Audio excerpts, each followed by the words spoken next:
From false advertising to pushing blame to limiting how much you can drive, JD.com's new BAAS car has turned out to be a massive failure here in China. If you guys didn't know, JD.com is basically like Amazon here in China. Everybody uses it to buy their stuff.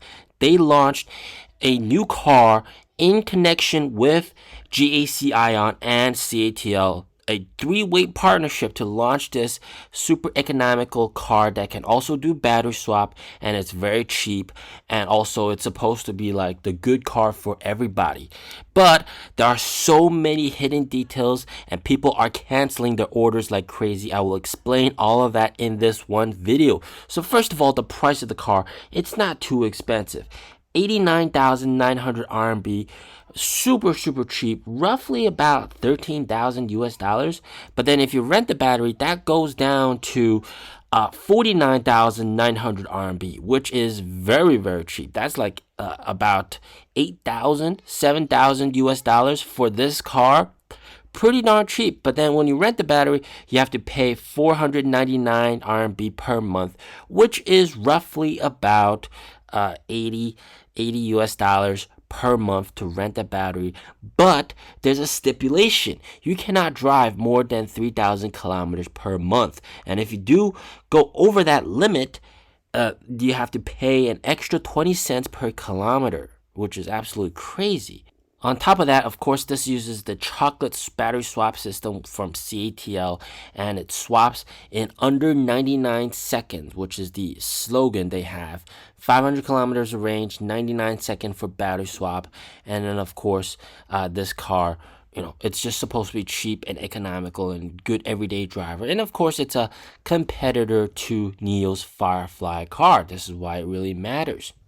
But this joint three-way partnership between JD.com, GAC Ion, and CATL seemed to be the perfect trio combo, but it turns out to be just a huge problem for customers, because it turns out, who do you blame? When you have problems, who do you look for help? All right, and that is perfectly exemplified with what's happening here in China right now. But let's see the root of the problem. The root of the problem is that they are misleading customers and doing false advertising. In their own official photos advertising this product, they had a sunroof, a glass sunroof. However, when customers went to the store to test drive the car, it didn't have a sunroof. And according to the sales reps, they won't have a sunroof. There's no sunroof at all. But why would you have that and mislead customers to make them believe that there's a glass roof when there isn't? So, and people place down their deposit wanting this, but then they don't have it. People did place down a 5,000 RMB deposit, and those early bird buyers, they apparently got their BAAS payments really low, 399 RMB per month versus the standard normal 499 RMB per month. So they got the car, they're going to pay less for the monthly battery rental, but this deposit is non-refundable, and that's where the problem comes in. People didn't know that there wasn't a glass roof. They thought they were getting a glass roof, and they didn't know that renting the battery meant that you could only drive at most 3,000 kilometers per month. And if you go over that, you have to pay more. And that's, of course, a big no-no for a lot of people. So a lot of people wanted to refund their deposits, but they can't refund their deposits. And they're trying to, trying to find customer support. But then it's like, they go ask JD, customer support. JD's like, oh, this is a problem with GAC Ion. GAC Ion, you gotta talk to them. Then the customer goes talk to GAC Ion. Hey, we got this problem. Like, why is it limited in range? And they're like, oh, you gotta go find CATL because this is CATL's battery. And so then the customer, you have to go and talk to CATL's customer support, and CATL's customer support is like, we're just the battery supplier. You gotta go talk to JD. So it's this whole loop of circle. You don't know who to talk to for customer support. What the hell is going on? As a result of all these shenanigans, this car is getting a lot of people canceling their orders, and they're just so frustrated. They thought this would be like, the next best thing because it's so cheap, and it's supposed to be the next best thing because it's so cheap and has BAAS and battery swap and all that kind of great stuff. And keep in mind, when you compare this to the Firefly car, in my opinion, the Firefly car is better, but you have to understand that this car is cheaper. It can also do battery swap. And actually, this is pretty stupid, all right? This is pretty stupid. They actually have more swap stations than NIO when it comes to the cars that this car can swap at. So this JD's car can apparently swap at over 800 CATL chocolate battery swap stations currently, and there's more increasing. Whereas with NIO's Firefly, unfortunately, none of the swap stations that are currently in operation can support Firefly's battery swap.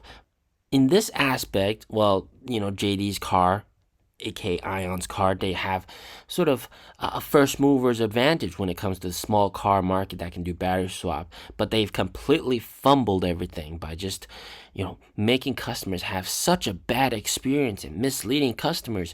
People thinking that they have a glass roof when in reality they don't have a glass roof. People thinking that you can just drive the car normally, but instead you're actually limited by range. You can't drive more than what you're allowed to, which is absolutely stupid as well. This colossal failure also has to do with a lot of this whole entire three-way partnership. Customers don't know who to look for when it comes to seeking support and seeking help and seeking blame. And it's just a big total shit show. But at the end of the day, people will still buy this car because it's just so damn cheap, and you can do battery swap and you can rent the battery. And of course, you can still, it's just a nice to drive car in general. However, this car I don't think will actually pose a threat to Firefly, because you can see the Firefly is much more of a personalized car, whereas this car is more for just your daily commute, getting from A to B, and most likely more used by Uber drivers here in China. So DD drivers, they will probably use more of these cars because you can battery swap quickly, and then also you can of course it's very cheap. But then of course this rule with the 3,000 kilometers per month, this is clearly targeted towards those people that want to sort of use the car to earn a living. So very, very suspicious. But let's just hope that they come out with 5th gen swap stations for NIO ASAP so that Firefly cars can swap ASAP. We need those right now. Let me know in the comments down below what you think about this car, because it's getting a lot of hype in China, but then it's actually, getting a lot of negative publicity here in China because of all the shenanigans and all that crazy stuff going on.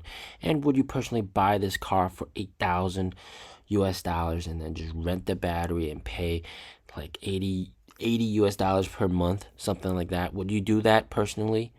Let me know in the comments down below. As always, stay safe, stay healthy. Peace out.